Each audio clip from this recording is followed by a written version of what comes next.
Assalamualaikum warahmatullahi wabarakatuh. Waalaikumsalam warahmatullahi wabarakatuh. Pada kesempatan ini saya ditugaskan lagi kepada guru akidah yang dimana mengajarkan tentang akidah, lulusan dari kemarin kita membahas tentang apa? Ada yang tahu? Korban? Tahu. Apa? Korban? Islam rahmatan lil alamin. Oke, Islam rahmatan lil alamin. Betul. Nah, apa yang bisa diambil dalam materi kemarin, Rijal Ridho gimana?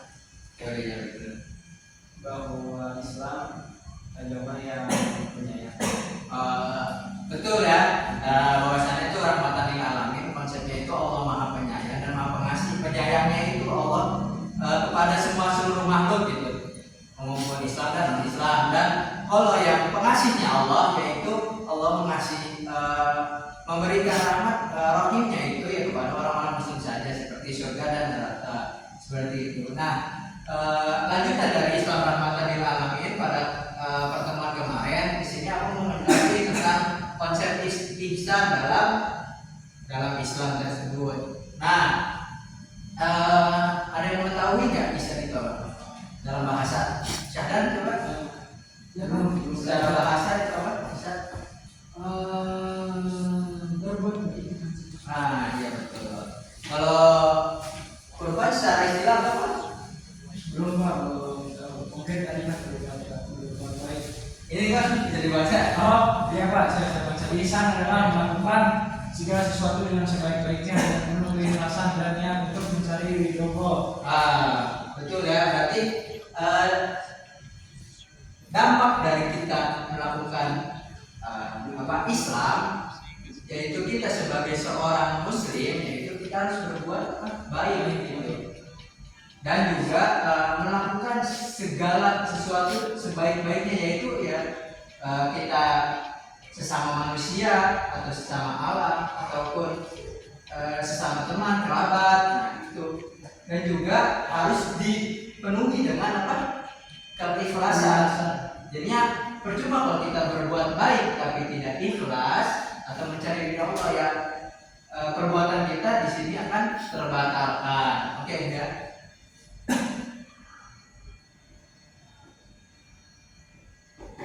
Oke. Secara definisi sudah jelas teman-teman? Selanjutnya, di sini ada dalil Al-Quran dan hadis Nabi. Nah, kepada teman-teman bisa dibuka ya HP-nya kan? Bisa dibuka HP-nya, mencari surat An-Nahl ayat 90. Coba ya, ditunggu dulu.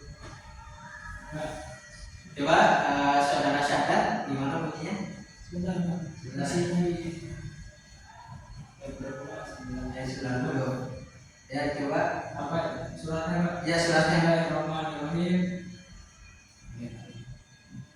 Inna Allaha ya'murukum bil adli wal ihsan. Oh udah. Nah benar ya. Innallaha ya'murukum bil adli wal ihsan. Kepada saudara Furqan, tadi maaf nih kepada saudara-saudara terlalu lama ya.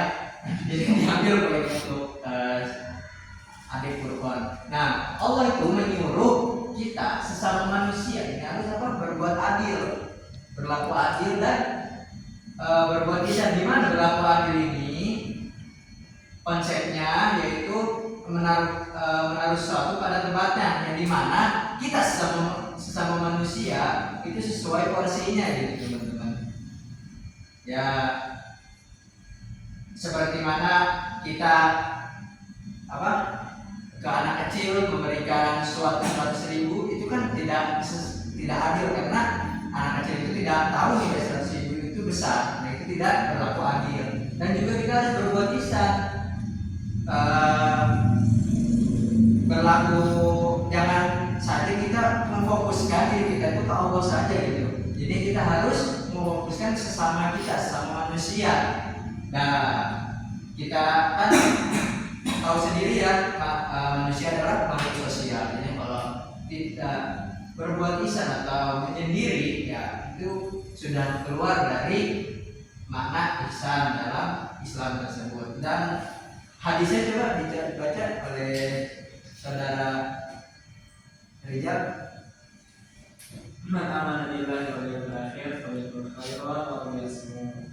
Barang siapa yang beriman kepada Allah dan hari akhir maka hendaklah ia berkata baik atau Nah, bagus ya kepada saudara Rizal Ridho karena membacakan teks Arab dari hadisnya. Nah, di sini hadisnya itu berkata baik yang dimana kita seorang muslim apabila kita tidak mempunyai atau berkata yang ngawur gitulah, kalau banyak banyak dustanya gitu sebagai seorang muslim ya kita harus diam gitu kalau kita tidak berbuat baik. Seperti itu teman-teman penjelasan dari mana wilayah akhir Palukrim Aulia semua. Dan dimana kita beriman kepada Allah maka berkata baik atau diam. Nah itu menurut dalil ya, hadis dan Quran. Oke. Selanjutnya yaitu contoh dari sikap lisan di dalam kehidupan adik-adik ya. Nah, coba amati adik-adik ini perbuatan apa? Adik Rijal, mencipiri. Berarti apa? Berbuat baik ya. Tuh, oke, tulis dulu ya. Berbakti.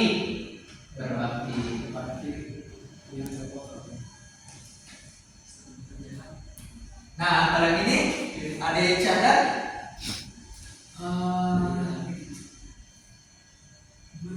Saling memaafkan gitu. Oke, baik. Ya, ini yaitu menghargai tetangga atau ya menghormati tetangga.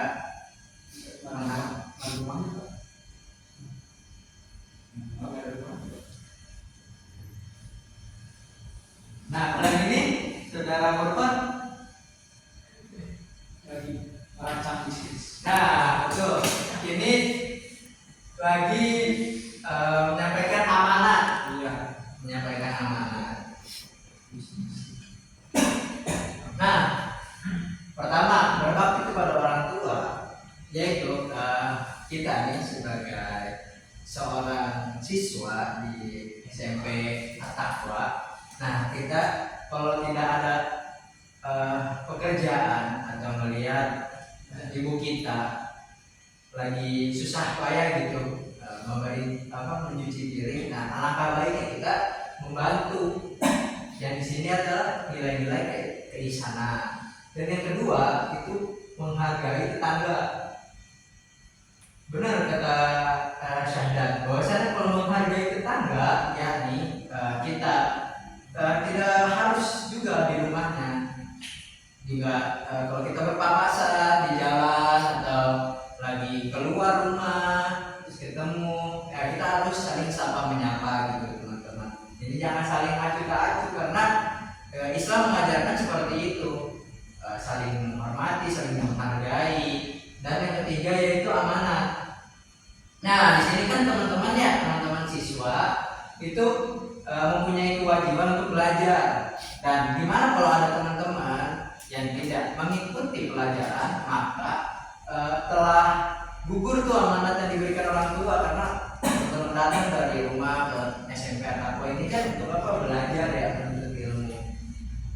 Oke, itu tadi tiga contoh dari sikap lisan. Dan juga masih banyak ya teman-teman contoh lisan dalam kehidupan sehari-hari ini cuma sekilas saja gitu, selayak pandang untuk teman-teman bisa mengerti bahwasannya oh kayak gini loh sikap lisan dalam keseharian kita, dalam bermasyarakat kita, bersosial kita. Dan yang ini selanjutnya yaitu bagaimana sih cara menerapkan sikap lisan dalam pergaulan. Nah ini yang terakhir itu sesama teman ya, sesama siswa.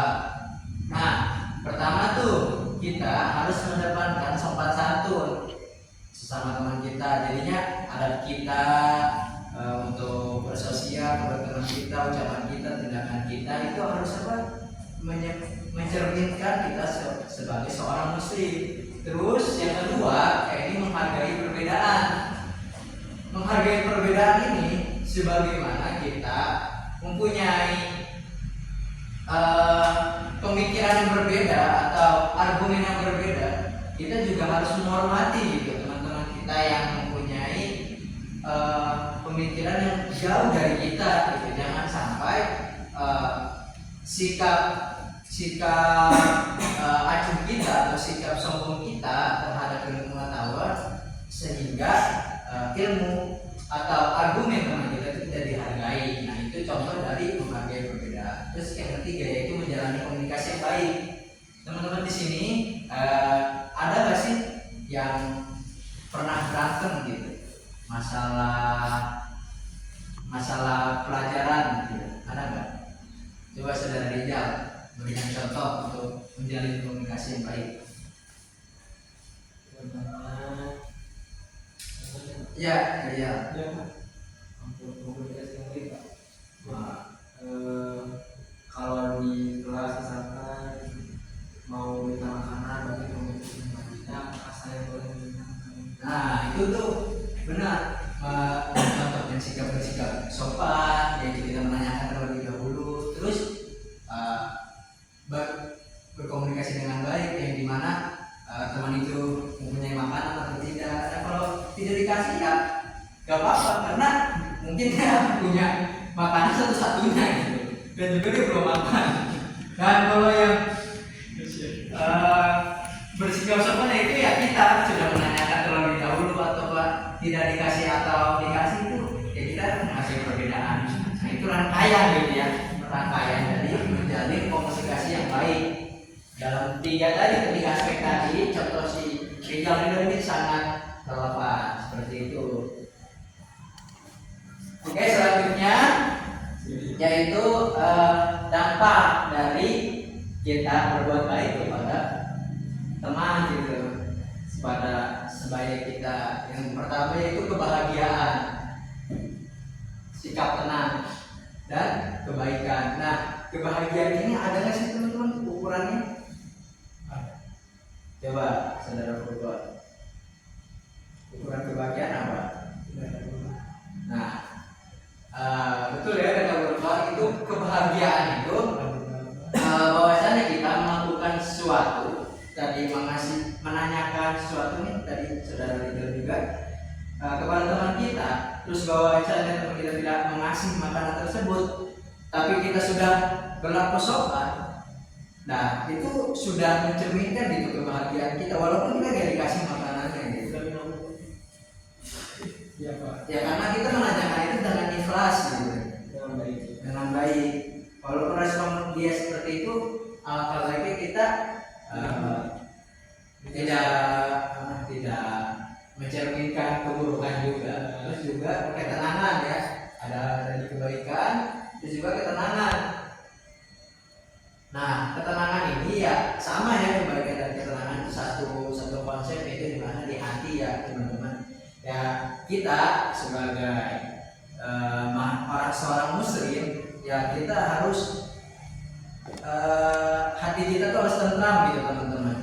Jangan sampai orang yang tidak berbuat baik kepada kita balas dengan berbuat jelek kepada kita balas dengan jelek lagi. Dan jangan, karena kita balas dengan perbuatan jelek ya, hati kita tidak akan merasa tenang gitu teman-teman, merasa gelisah. Nah, karena ini sudah keluar dari konsep keisanan tersebut. Oke ya, selanjutnya jadi di sini Bapak mempunyai soal ya, yang dimana ada Bapak bagi jadi 2 kelompok, dan juga ini dikerjakannya lewat kertas saja, jangan langsung dikumpulin dari kertas tersebut, bisa dibagikan. Oh iya, Pak, terus. Ya, Bapak kasih 3 menit ya untuk mengerjakan ini, tolong didiskusikan. Baik, udah ya, dikumpulin. muslim. Oh, udah belum? Udah ya. Siap, udah. Oke, makasih ya kepada teman-teman sudah mengisi jawaban. Di sini Bapak lihat jawaban teman-teman tuh selaras gitu, dan di mana harus menekankan nilai keikhlasan. Baik, betul. Jadi kita mau sebaik apapun kita, kalau kita tidak ikhlas dalam hati, percuma perbuatan baik kita, malah menjadi perbuatan buruk. Karena apa? Di sini sudah jelas dia berbuat baik karena apa? Ingin dipuji. Nah itu sama sekali tidak mencerminkan perbuatan ihsan dalam Islam tersebut. Oke teman-teman, itu saja yang bisa Bapak sampaikan. Bapak sampaikan dalam pertemuan terakhir ini, yaitu ihsan, yang dimana kita sebagai seorang muslim yaitu harus mencerminkan perbuatan ihsan, yang dimana seorang muslim kan kuncinya itu apa? Membahagiakan dunia dan akhirat. Nah, jangan sampai kita cuma berpatokan kepada dunia saja, akhiratnya tidak. Ya kita berbuat baik, tapi kita mengharapkan imbalan dari orang tersebut. Nah, itu kan sama saja akhiratnya dilupakan. Dan juga kita harus berbuat baik walaupun orang tersebut yang kita baikin itu tidak memunculkan respon yang baik gitu, malah muncul respon negatif. Nah seperti itu teman-teman. Mudah-mudahan pelajaran yang bisa Bapak sampaikan ini bermanfaat untuk teman-teman, dan juga ada LKPD yang harus dikerjakan, yaitu buat mind mapping sama teka-teki silang ya teman-teman, ini bisa dibagikan. Oke, siap. Oke, nah itu LKPD itu bisa dikerjakan nanti ya. Besok kalian ketemu sama guru bersangkutan kita, ntar saya nilai gitu. Baik teman-teman, seperti itu yang bisa Abang jelaskan untuk materi terakhir ini. Semoga teman-teman tidak bosan ya kepada Abang menjelaskan dari mana akidah Islam dan ihsan. Wallahul muwaffiq. Wassalamualaikum warahmatullahi wabarakatuh.